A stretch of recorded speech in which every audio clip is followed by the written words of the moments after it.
À l'extrême ouest de la Sicile, il existe un petit village blanc blotti contre sa montagne.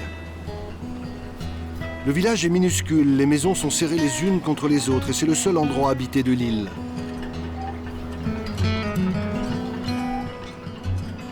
Au beau jour, quand les touristes reviennent, la hantise, c'est l'eau.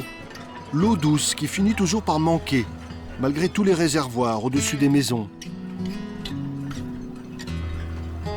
L'hiver, ce que craint davantage la maigre population d'Iliens, ce sont les tempêtes dantesques qui s'abattent sur ce ponant italien.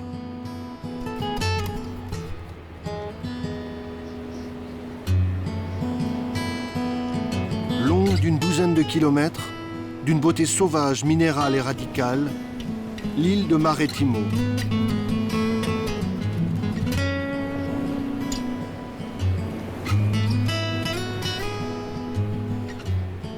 Hormis un phare, pas une maison, pas une tour, pas une bergerie. La côte au vent est déserte, sublime, majestueuse mais déserte.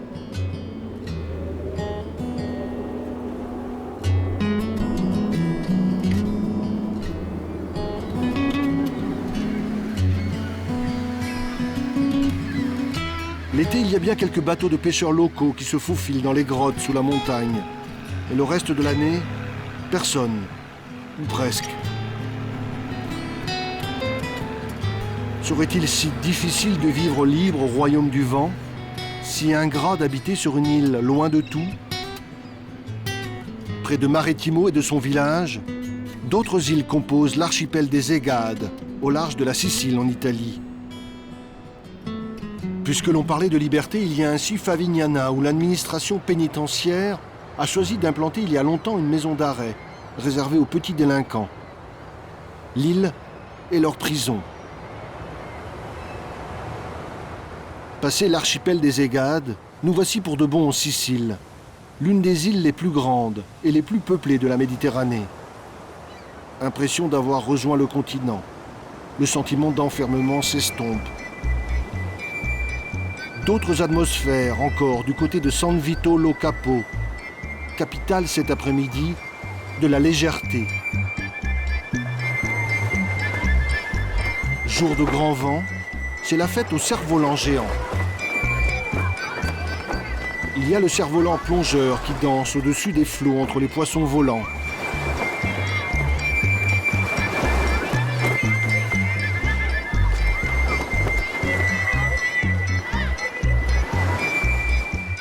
Il y a aussi le petit ange avec ses ailes, tout nu le coquin au-dessus de la plage.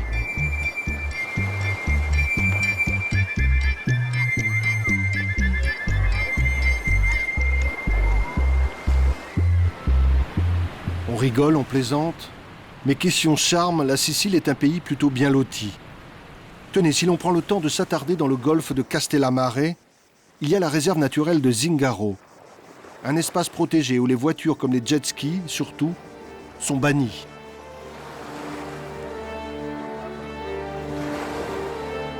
Zéro marina, plage discrète, chemin piétonnier, tout y est.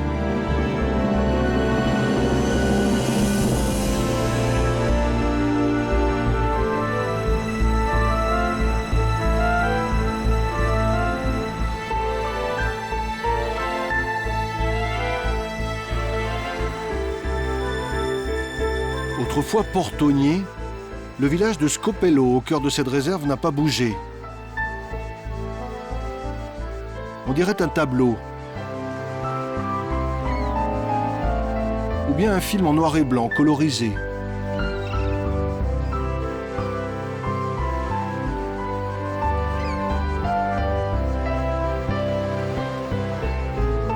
On dit du mal des Italiens, on se moque d'eux, on les dit laxistes. Mais quand ils préservent, c'est quelque chose.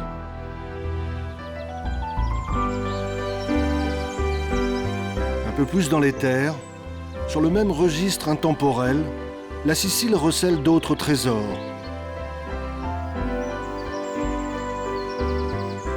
Il faut alors davantage remonter le temps. Quand il y a 20 siècles, la Sicile était au carrefour des civilisations. le site de Ségeste, avec le temple et le théâtre, qui comptait 4000 places. 2000 ans d'histoire, sur un haut plateau.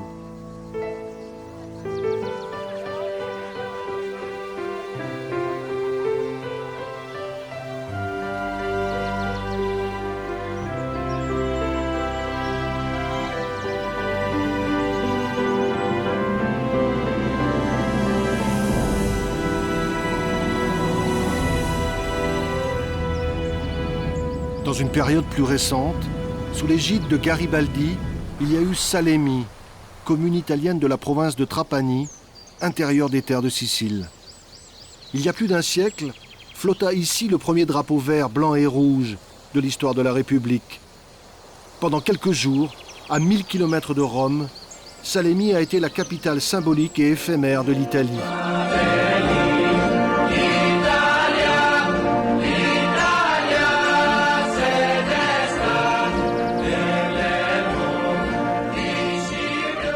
Aujourd'hui, la bannière italienne flotte toujours sur Salemi, mais accompagnée du drapeau tibétain.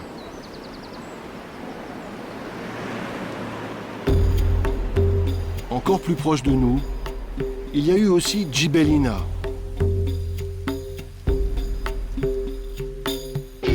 C'était dans les années 70, un tremblement de terre qui ravage une vallée. Des morts et des ruines dont les Siciliens ont voulu garder la trace.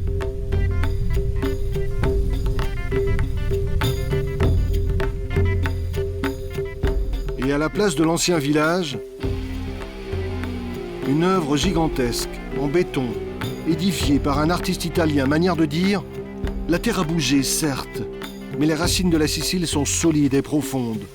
Nous, Siciliens, plus rien maintenant ne peut nous atteindre. »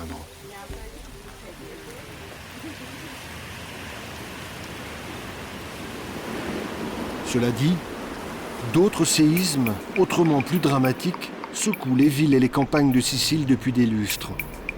Quand des juges tombent dans un guet-apens, quand rapts et rackets sont le lot quotidien des policiers, quand on retrouve des voitures criblées de balles dans la banlieue de la capitale de la Sicile, Palerme.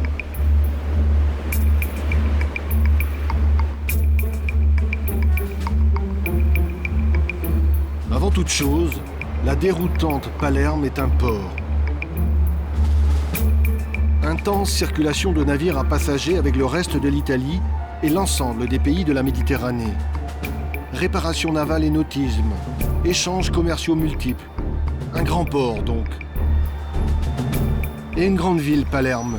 Plus de 700 000 habitants. Une circulation automobile invraisemblable. Et bien sûr une ombre, la mafia. Un folklore local, des générations de policiers et de magistrats s'y sont cassés les dents. Et quand des lieutenants ou des parrains se font finalement prendre, une question se pose, où les interner ?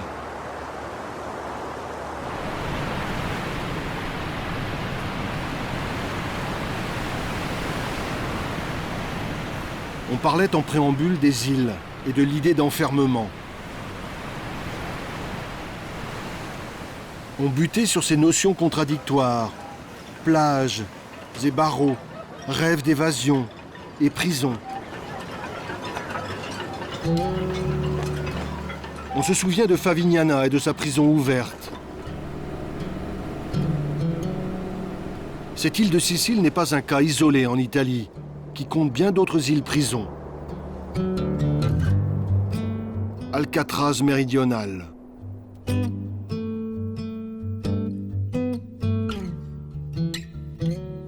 Jusqu'à la fin des années 90, c'est au nord de la Sardaigne que l'administration pénitentiaire envoyait les cas les plus lourds.